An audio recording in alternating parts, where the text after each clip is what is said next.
All right, everyone, we are back for episode 40 of Stub Luv Live. 40 episodes. Man, thank you. I am so appreciative of everyone who supports the show and watches us and gives us all their time. So I see some people are coming in, and tonight's guest is James Nolan, and I'm looking forward to talking to James. I see we got Tom Daly in the house. We got Jamie Brzezinski in the house. I see some Nolans in here, but I don't see James yet. But I do see some Nolans. Man, my hair looks terrible tonight. Lord, I need a haircut. Shoot. Woo. Glad I still have the hair, but Lord have mercy, I need a haircut. It's looking rough. It's looking nappy. So tonight I think we're going to talk about Pete Rose tickets, and Cincinnati Reds tickets. Will probably bleed into a little bit of Philadelphia Phillies tickets because James is also a Philadelphia Phillies guy since he lives in Philadelphia. I don't see him in yet, but let me see if I can. I see a Mary Kate Nolan, but I don't see James in yet.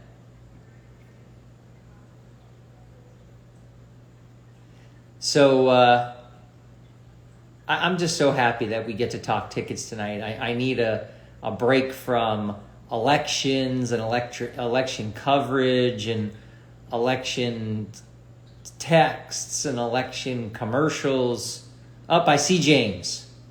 So I think this will be good. It's good therapy for all of us, no matter what side you're on. Let me invite James into. Tom with the amen. You're right, Tom. Amen is right. Let me invite James in.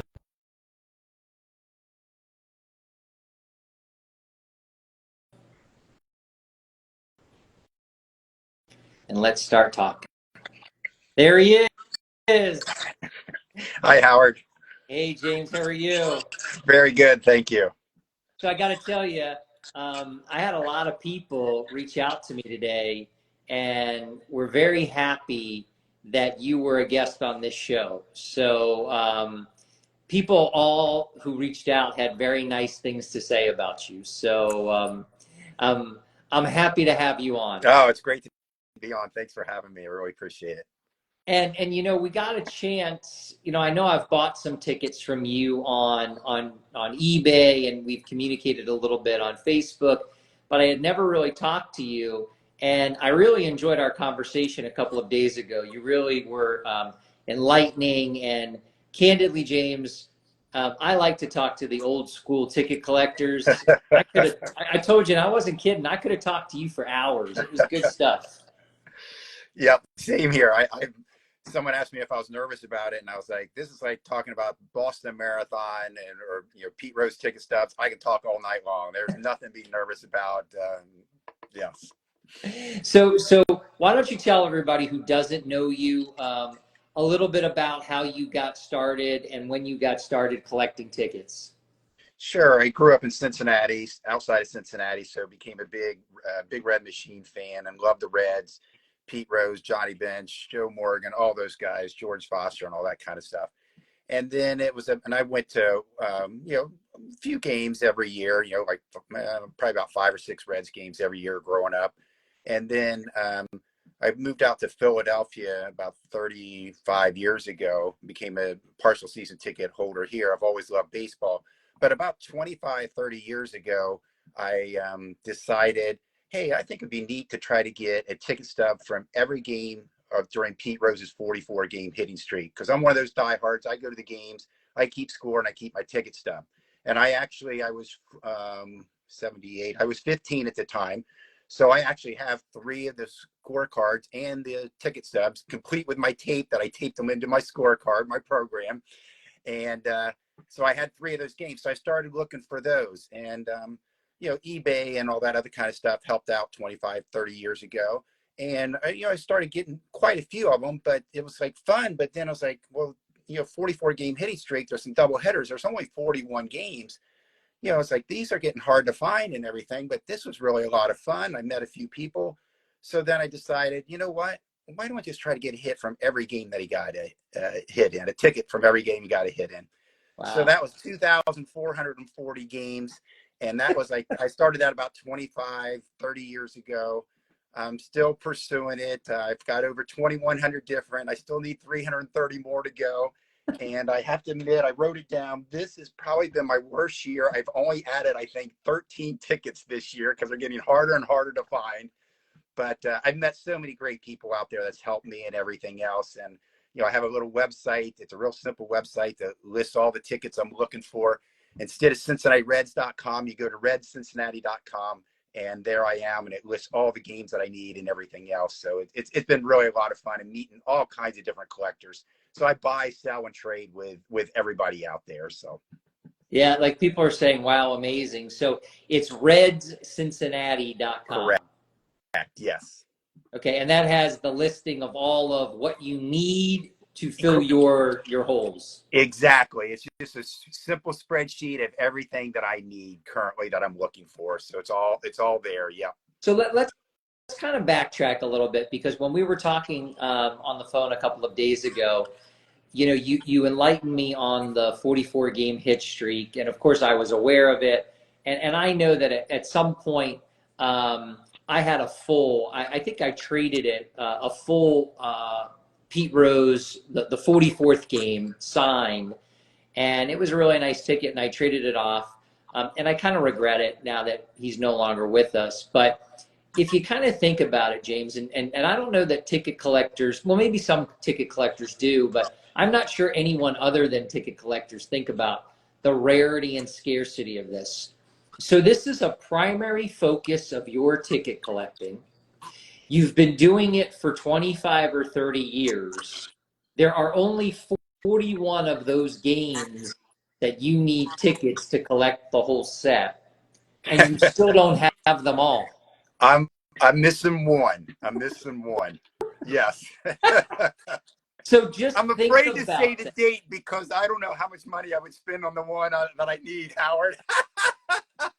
But is your wife watching? Because if your wife's watching, we don't want to give that away. But if you go to my website, you'll notice that in 1978, I actually have all the games listed during his 44 game hitting streak because I'm a little obsessive with this stuff. Some of the games, what I started doing with a 44 game hitting streak, especially the home games, there are anywhere from 15 to 30 different types of tickets from each game.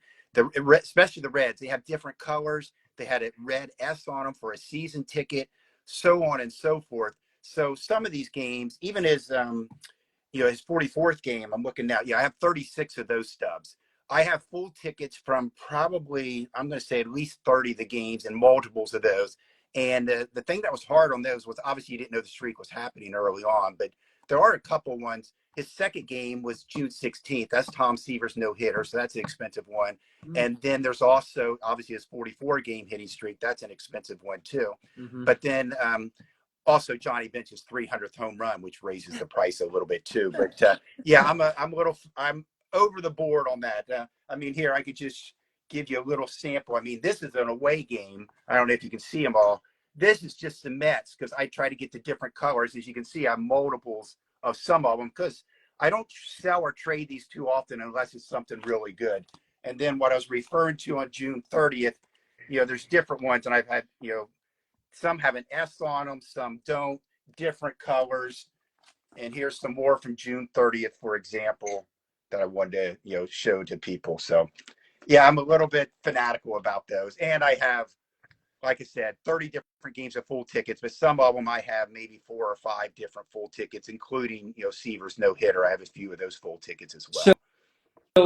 So James, what's the date of the one, or what's the game of the one that you need? You got to let everyone know. June the 28th, 1978 at Houston. There was a 4-game series at Houston that was early on in the streak. And then there's also a 3-game series later on up in Montreal. I've always found that Houston tickets, National League anyway, Houston and Montreal are the most difficult to find. Yes, if Wow. somebody has a June 28th stub, I would love to talk to them. Well, if anyone's out there listening or anyone knows that we could connect James with somebody, and I know you've been doing it a long time and most everyone knows you, but if there's any way we could help them out, we'd certainly like to be able to do that. So you go ahead, you try to put together the full 44. You're still missing one. You've got a million gabillion variations because that's just what we do as collectors. We just can't be satisfied with one version. We've got to go to more. And then you expand it. Yes. And again, the total for every, so a ticket to every hit, every game that Pete Rose had a hit in, that's 2,440 games, and you have 2,100 of them. Correct. That is wild. So you're 2110, 330 to go. Okay, so 2110. So you 2110. You have 330 to go. Okay. So I get just as excited when I find one, whether on eBay or somebody contacts me and I need one from, that he got a hit in. And remember, it was actually more games because back then when they had a double header, it was for admission was for both games. So, and then of course, he had 10 games that he had 5 hits in, and I think he had 63 games that he had 4 hits in. So, that's why there's not as many games, because you're like, wait a minute, he had 4,256 hits. How are you down to 2,440 different ticket stubs that you actually need? So, and I think you said to me during our call that you picked up, you said between 9 and 10 this year. Yes, that's a really bad year, Howard. Well, you're starting to get like to the bottom of the barrel here. I mean, it's probably even going to get worse as it goes along. Yeah, and I did a quick little thing before we got live here. From 1963 to 1969, I still need 237 there.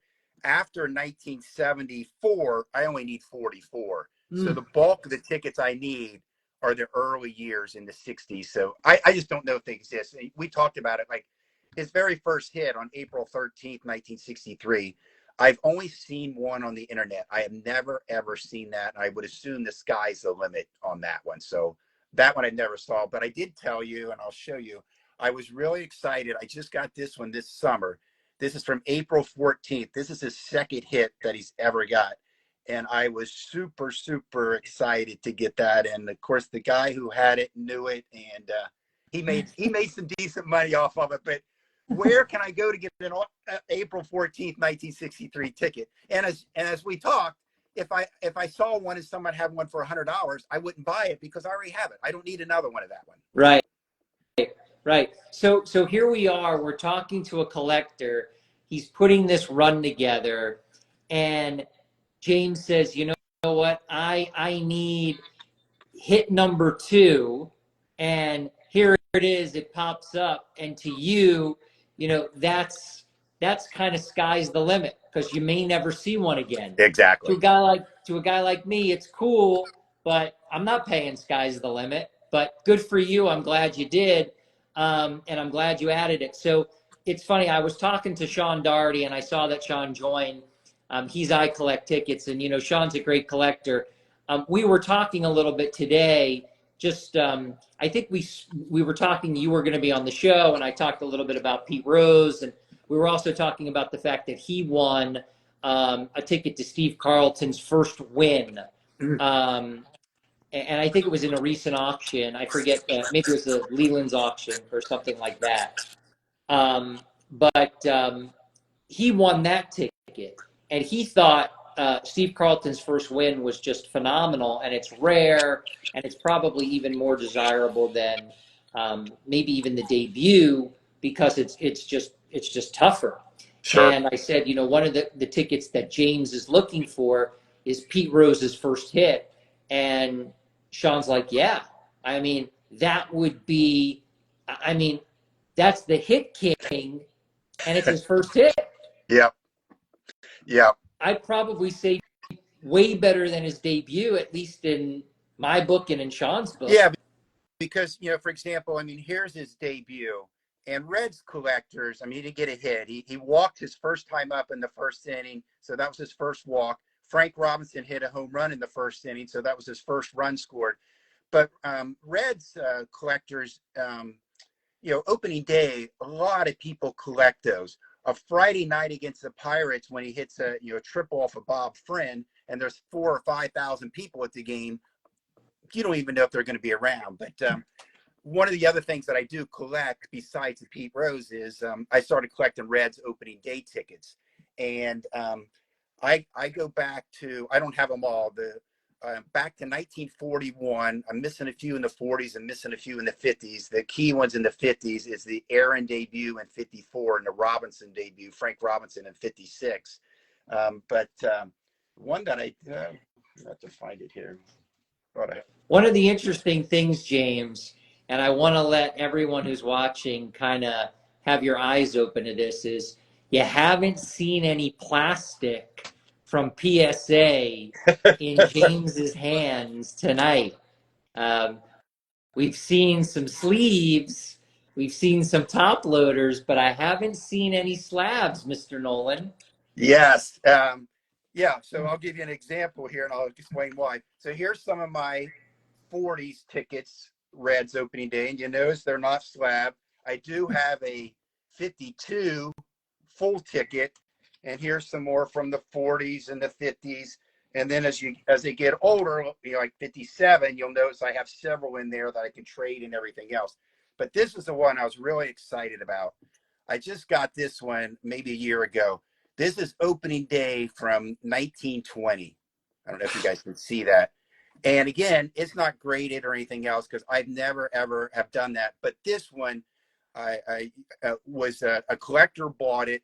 He knew that I was really big into the Reds, and he sold it to me at a phenomenal price, meaning that he didn't charge me an arm and a leg. He knew, like, oh, I got to get this for James. So kind of like the hit streak, or the any hits that Pete Rose got that I need, people know that. So I really appreciated that because, I don't do this for investment. I do this for fun and enjoyment. And obviously it's an addiction with me with all the different types that I collect and everything else. But I really appreciated that person reaching out and saying, I don't need to make money on this. This needs to be with you, James. And I really did appreciate that. That's great. You can kind of feel it, James, as you talk about tickets. You're pretty excited about it, and you can't hide it, and that's good to see, and that's good to hear, and that's why we want to kind of spotlight collectors like you on this show. Yeah, and then I want, like, here's the opening day, like 1974. Obviously, this is when Aaron ties Ruth, and you can see I've bought so many collections. I have a whole bunch of these, but again, I just save them in case I ever need to make a deal with somebody, because again, I don't do this for investment. I think I told you when we were talking, the big thing with me was about, I don't know, 20 years ago, my wife said, you get a lot of packages in the mail. Where are you getting all this money from and everything else? So then I started like, all right, you know what? I do buy a lot of collections. I should probably start helping other people out and selling part of mine. And it's just to break even. But I joked around with her. I said, I'm so far ahead right now. I said, that's a bad sign. That means I'm selling more than I'm buying. So that's not good when I'm in the black. I'd rather be in the red. Well, my wife must know your wife, or there must be something in that wife handbook, because my wife always is complaining to me about packages coming to the door too. So I don't know. If maybe they figured it out. So I also have here that you collect Reds postseason games, kind of into the 1970s, 1940s Reds World Series tickets, and then because you're now living in Philadelphia, some Phillies postseason games, and then all the All-Star games that Pete Rose was a part of. Yeah, I've got all the Reds postseason back to 1970. Then I started expanding to the 61 and 40 World Series, and 1919 is really out of my range right now. I'd rather save that for Pete Rose's first hit if I ever find that. So, yeah, that's something I've been pursuing too, because it's kind of like the 44 game hitting streak. That was fun and short lived, and now Now that I'm only adding 8 or 9, tickets or 10 tickets a year, this has been slowing down too. But a couple more things to show you, just because of the obsessiveness that I get is, like Rose's 4,000th hit, he was with the Expos. So here's the Ticketron version. Here's the general admission for $1. And this is just the season ticket. And then this is a scorecard and another Ticketron. I'm sorry, the other one was Boxmaster. This is a Ticketron of Rose's 4,000th hit there. So, like I said, I kind of go to the extremes on collecting different things like that. And obviously his 4192 was really popular too. So I mean, you can buy these all the time, but I have fulls, I have different colors,